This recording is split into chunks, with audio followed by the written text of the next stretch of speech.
This Transmissions Trips to the Store video has been brought to you with the help of listeners like you. Without Patreon support, Transmissions wouldn't be the show it is today. You can sign up for our Patreon at www.transmissionspodcast.com/support.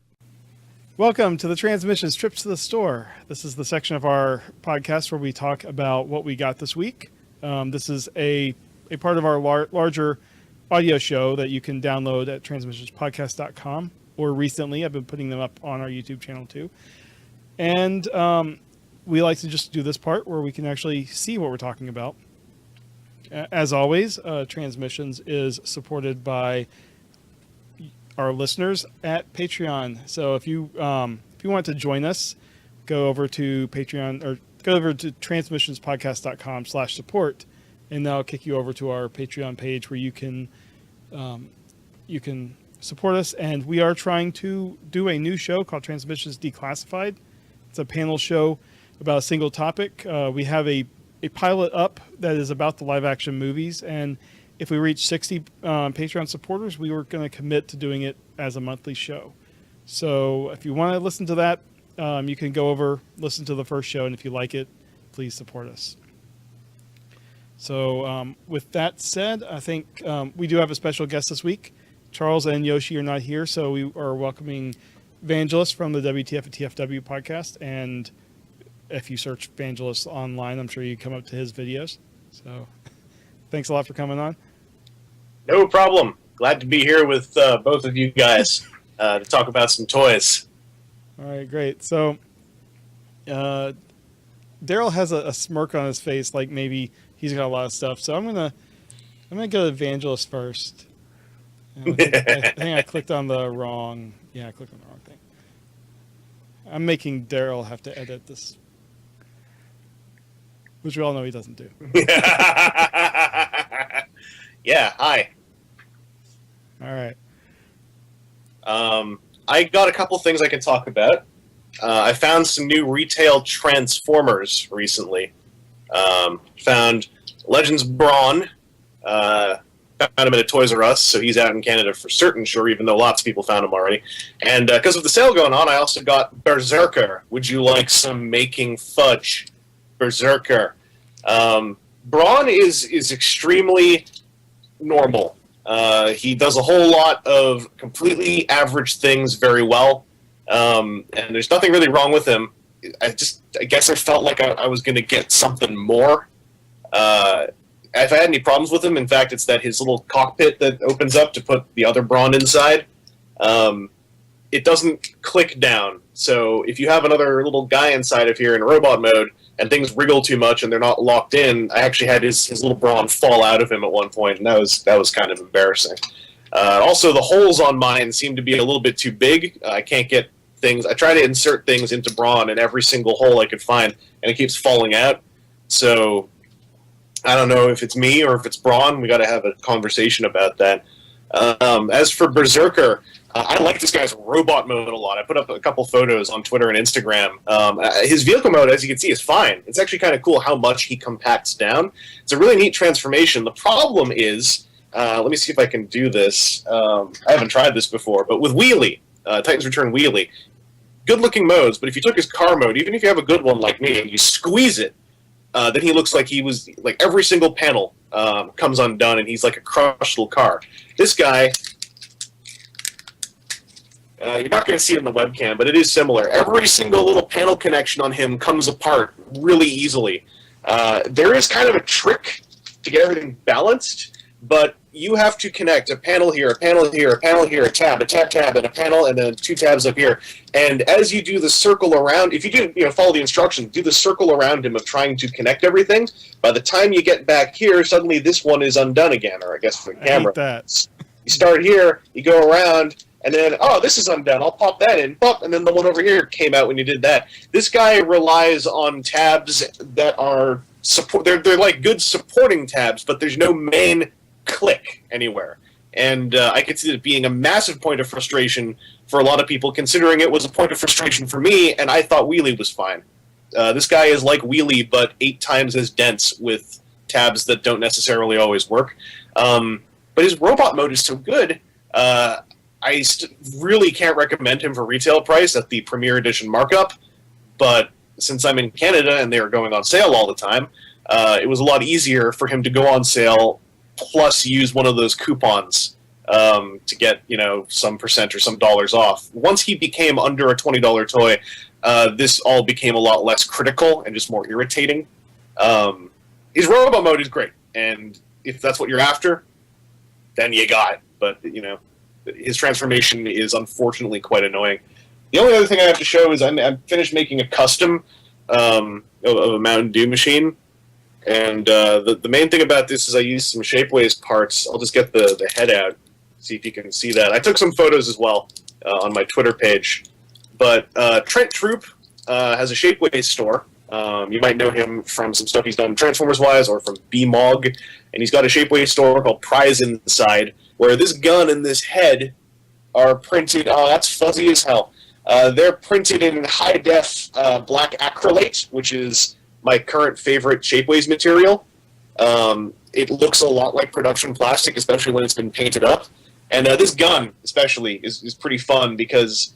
you won't see it in my photos, you'll see it. The tops of all these cans that I've painted silver are fully sculpted, and with the acrylate material, you can see all of the sculpting of like the tab and the the perforation and everything. Hey, it's the back of this head has got one as well, like on the back of his head, that silver circle there. Now I did painting on this. High def black acrylate. Spoiler alert: is solid black.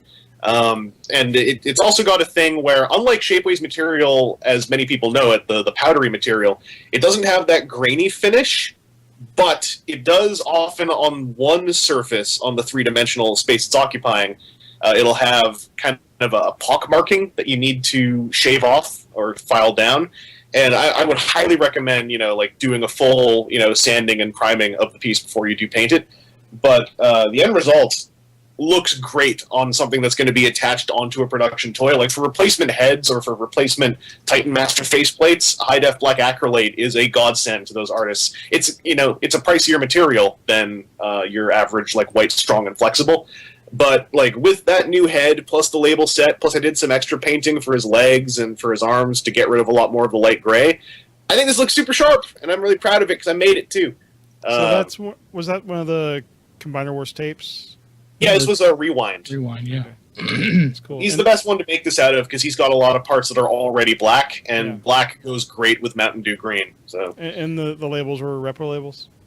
Yeah. And the head and gun are available on Trent Troop Shapeways thing called Prize Inside. I think it's still the URL is BMOG Toys.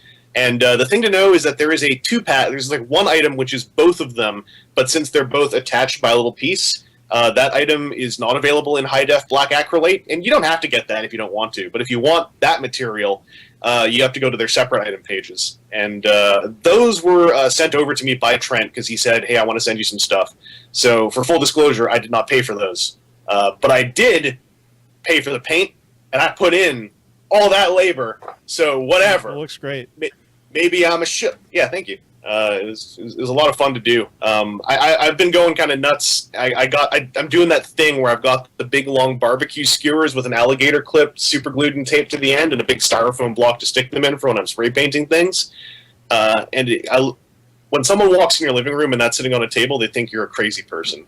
It's got a dismembered toy in pieces on pikes sticking off this thing, and I wrote Art Tool 1 in black Sharpie on the front of the styrofoam block to try to make it more clear. Apparently, that had the opposite effect. But that's what I did. That's what I did this week. At least you're a fan of Transformers, and not Barbies. Yeah, I'm not some kind of weird. Having a dismembered Barbie, that might make people call the police. All right. Well, Darryl, what do you got?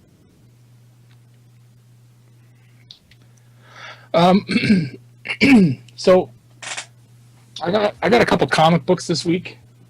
I went and I picked up the free edition of First Strike #0 that was given out at the comic book store. So I haven't looked at it yet. It's 8 pages, so it's not real big. Well, it's 8, but it's also got a preview of First Strike #1. Oh, okay, cool. Yeah, so it's pretty neat. I also got Optimus Prime number 8. This is the Kazama cover. And I got Salvation. This is the cover by Verge 7. Is there Verge 17 or something like that? I don't know. Whoever did this, it looks cool. It's Triptychon. So yeah, those are the comics I got this week. And I got some toys too. I have been desperately trying to complete this figure since Yoshi gave me the inner robot last year at TFCon Chicago. And I am now complete. This is G1 Carnivac. And it is complete. I contacted a person on Facebook and was able to get the 2 shoulder pads needed and the gun. So I bought the outer shell at TFCon Chicago last year. So I'm now done with this guy. He's pretty cool. One of those pretenders that's not a humanoid character. I picked up a couple Micromaster sets this week as well. This is Rough Stuff and his partner vehicle. These are all basically transport trucks with different kind of trailers that turn into weird vehicles. So Rough Stuff. Then I got Overload. Overlord. That would be awesome. G1 Overlord. No Jimmers. I didn't get Overlord, but Overload. And to finish off the 4 of them, this is Erector. Swing. Yep.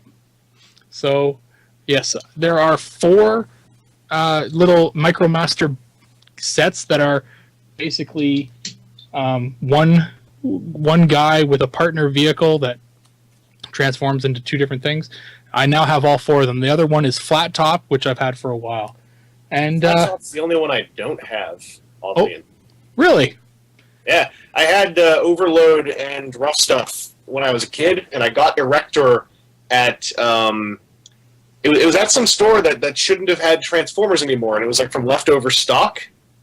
And then I just never ended up getting Flat Top. And I spent a good couple of years not knowing Flat Top existed.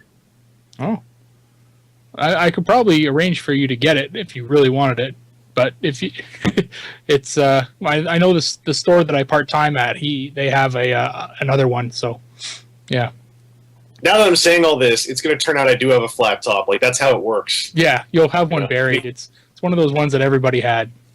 It's like, yeah, I got Flat Top at like BotCon 02. Don't you remember, idiot? And it's like, hey, stop calling me an idiot, you idiot. And then it's recursive, dangerous stuff. The last thing I wanted to mention was I got together with my buddy on Friday to see Wonder Woman, and funnily enough, his name is also Charles, and he just had gotten back from Germany, whereas our podcasting Charles just left for Germany. Are they the same Charles? They are not. Charles. They are not, but they do seem to travel the same pattern. My buddy Charles brought back for me these Metal Earth sets. I already have the Optimus Prime one, but I haven't built it yet. This is pretty cool, though. Another Optimus Prime one. But he got me this one, and I'd never seen this version of it before.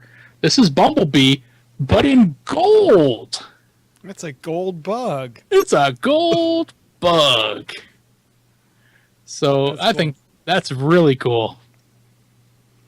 So, yeah.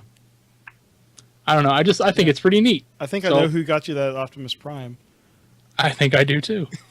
I have a Soundwave as well from previous gifting.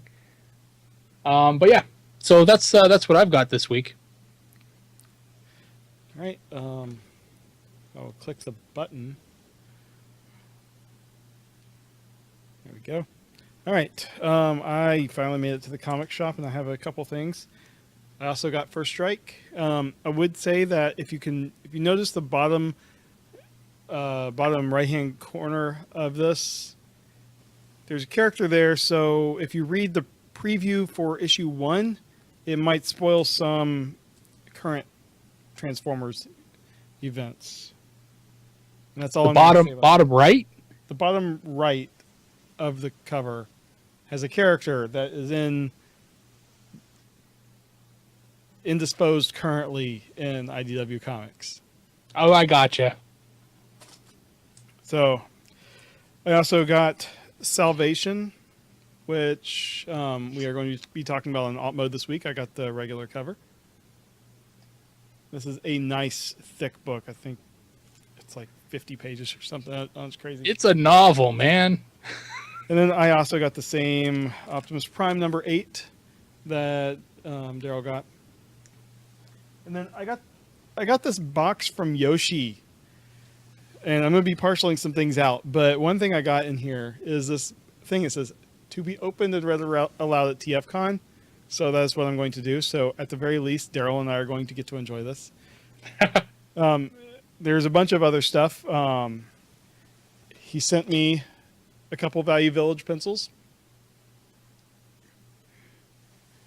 And I got my first CGC graded comic, and it is our comic. He also sent along ones for Darryl and Charles. So he got them. He dropped them off at Emerald City Comic Con, and they finally came in. And the last thing I have, because it's Father's Day, and because we have a podcast on the network called Paladins of Voltron, I'm going to show off my Father's Day present. I got the Legendary Defender. Let's light this thing up. Hey!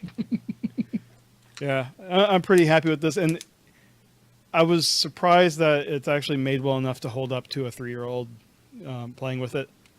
It's almost too well made. Like, there's a trick to getting the arms to detach, and if you don't know the trick, it's hard. Oh yeah, is it the just bend it up until it pops out? So there's 2 tricks, because there's that one, and there's also the, like, stick your hand around the... Yeah, you know what I'm talking about. Yeah. The Bend legs it up and then bend it down, like right. yeah, The legs have a nice little button that releases them. yeah. Yeah, I kind of want... If I'm going to take him to task for something, it's like, yo, you did a button, so I know you know how to do that. Right. So yeah, that's my biggest complaint. But I mean, it looks great. I love that you get this big freaking sword with it, which I don't know where I put it right now, but it's a great thing. So yeah, it's a Transformers show, but I don't know how much those guys are to get all the pieces in the U.S., but they're finally available in Canada, like all the bits, and they've been available at Walmart. But I saw them all today at Toys R Us, all 5 members, and they're $150 if you want all 5 of them. It's up there. I can't remember the prices of each one. I know the arms are the cheapest, the legs are in the middle, and the black is the most expensive. Well, so When the I arms found and the legs are all it the in same. the States, it was like $40 US for the Black Lion, and then the 4 limbs were all somewhere between 16 to 18 US. Wow. Huh. Yeah. It's a lot. Yep. So that's all I got this week. So I guess thanks everyone for watching. And as I mentioned before, please remember to support us on Patreon or PayPal if you enjoy what we do here. And we also have another show called Alt Mode that I mentioned that's all about the comics and the media. And I'm sure we're going to be talking movie stuff nonstop for the next few weeks. And I think that is it. Just follow us at transmissionspodcast.com. Thanks again, Vangelus, for coming on. And we'll have your contact information down below somewhere. And yeah, I guess that's it. So thanks for watching. Later.